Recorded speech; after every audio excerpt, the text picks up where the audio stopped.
Hello दोस्तों, स्वागत है आपके अपने यूट्यूब चैनल AK नोट में। आप सभी दोस्तों का मैं अमित शुक्ला बहुत बहुत स्वागत करता हूं। आज की वीडियो में चर्चा करेंगे दोस्तों BA 4th सेमेस्टर के सभी छात्र छात्राओं के लिए जिनका एजुकेशन सब्जेक्ट है और शिक्षा शास्त्र इनका पेपर होने वाला है। उनके लिए आज के इस वीडियो में कुछ महत्वपूर्ण प्रश्न हैं जो आपके लिए बहुत ही मोस्ट इम्पॉर्टेंट होगा। और सबसे मोस्ट इम्पॉर्टेंट बात दोस्तों ये है कि पेपर के नज़रिए से जितने भी प्रश्न आपको हम आपके बीच में लेके आते हैं वो सारे प्रश्न आपके पेपर में बहुत ही मोस्ट इम्पॉर्टेंट हो। और तो आज के वीडियो में कुछ नए नए प्रश्नों को हम लोग सॉल्व करेंगे और उसके बाद में फिर दोस्तों इसमें हम थोड़ा लेखन पद्धति पे हम थोड़ा चर्चा करेंगे और अच्छे से तैयारी भी करेंगे। तो दोस्तों बने रहे वीडियो के अंत तक। इस वीडियो में सारे प्रश्न आपके बहुत ही मोस्ट इम्पॉर्टेंट और वैल्यूएबल प्रश्न माने गए हैं। और सबसे बड़ी बात दोस्तों ये है इसमें कि हमें किस तरीके से लिखना है, कैसे पढ़ना है और कुछ चीज़ें जो हमें अभी तक पढ़ने को नहीं मिला है वो सारी चीज़ें यहाँ पे हम पढ़ेंगे। तो दोस्तों अगर चैनल में नए हैं ज़रूर चैनल को सब्सक्राइब कर दीजिए, प्लस में बेल आइकन दबा दीजिए कि आने वाले वीडियो का नोटिफिकेशन आप लोगों तक बिल्कुल मिलता रहे।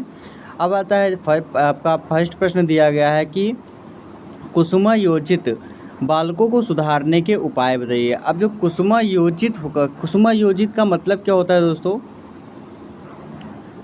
जिसे जो अशिक्षित हों, जिनके पास पढ़ने का साधन ना हो और जो मतलब किसी चीज़ से उनको एक समझ लो अनाथ के रूप में जो बताया गया है, तो इसी को कुसुमायोजित कहा गया है। यानी कि जो पढ़ने के योग्य ही ना हो, तो इसी का मतलब कुसुमायोजित होता है। अब कुसुमायोजित का मतलब होता है कि कुसुमायोजित के बारे में हमें कि जो कुसुमायोजित बालक होते हैं उनको सुधारने के कौन कौन से उपाय बताए गए हैं, उनके उपाय के बारे में लिखना है आपको।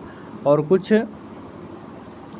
इसमें आपको कुछ नए ट्रिक्स बताए भी जाएंगे जो आपके लिए बहुत ही मोस्ट इम्पॉर्टेंट होगा। अब जैसे आपका आता है कुसुमायोजित बालकों में सुधार के उपाय या शिक्षित करने के साधन। कुसुमायोजित बालकों को निम्न रूपों में शिक्षित किया जा सकता है या सुधार लाया जाता है। वो कौन कौन से उपाय हैं वो हम यहाँ पे पढ़ेंगे और अच्छे से यहाँ पे हम सीखेंगे भी। अब जैसे दिया गया है यहाँ पे आपको कि फर्स्ट नंबर शिक्षकों की वर्तमान स्थिति में सुधार करके।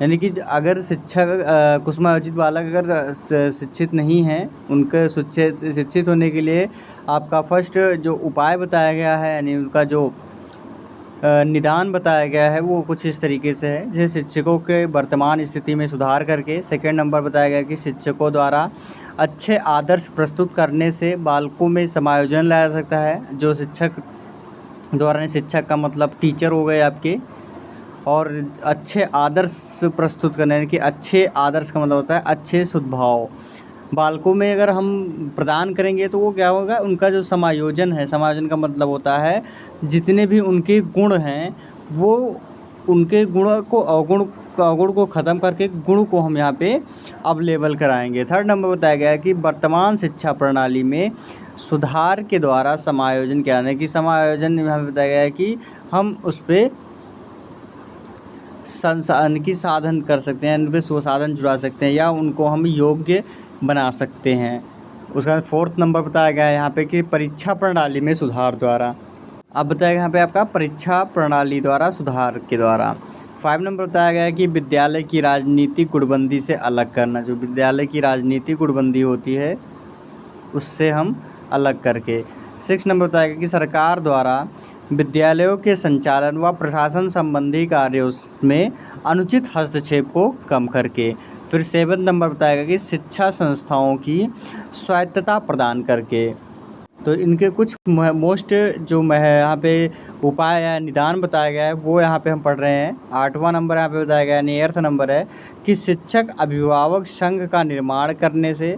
9th नंबर बताया गया है कि नैतिक शिक्षा के अनिवार्य रूप से लागू किया। नैतिक शिक्षा मतलब होता है दैनिक एजुकेशन, यानी कि जो हमें नैतिक शिक्षा से प्राप्त होता है। नैतिक मतलब होता है, नैतिक का मतलब होता है जीवन की, और शिक्षा का मतलब आप जानते हैं एजुकेशन होता है जिससे हम शिक्षित होते हैं। तो जो जीवन की शिक्षा है इसको पढ़ना हमारा कर्तव्य है कि हमें क्या क्या करना चाहिए, हमें कैसे जीवन में हमें दूसरों का आदर सत्कार करना है, हमें किस तरीके से रहन सहन में अपना जीवन यापन करना है। तो ये सारी चीज़ें नैतिक शिक्षा के अंतर्गत आपको बताया जाता है। 10th नंबर आता है, विद्यालयों में स्वस्थ वातावरण का निर्माण किया जाए। विद्यार्थियों में जो कुसुमा योजना है वो जटिल समस्या है, उसके सामाजिक, राजनीतिक और मनोवैज्ञानिक विविध पहलू हैं।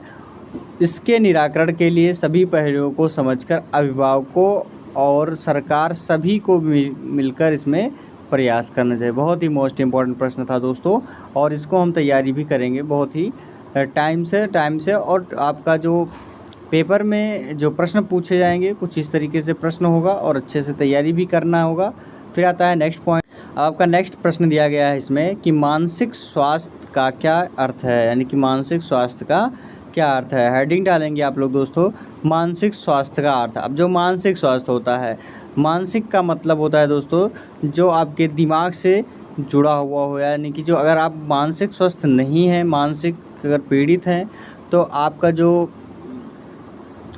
पढ़ने यानी कि जो पठन पाठन का कार्यक्रम है वो आपको यहाँ पे बिल्कुल समझ नहीं आएगा। अब जैसे मान लो कोई काम कर रहे हैं, काम आपको करना है सही, तो वहाँ पे अगर आपका मानसिक स्वास्थ्य बिगड़ा हुआ है या मानसिक स्वास्थ्य खराब है, तो आपका काम जो है वो क्या होगा, खराब ही यानी स्पॉयल हो जाएगा। अब जैसे आपका आता है कि मनो शारीरिक प्रणाली है। मनो का मतलब होता है कि वो एक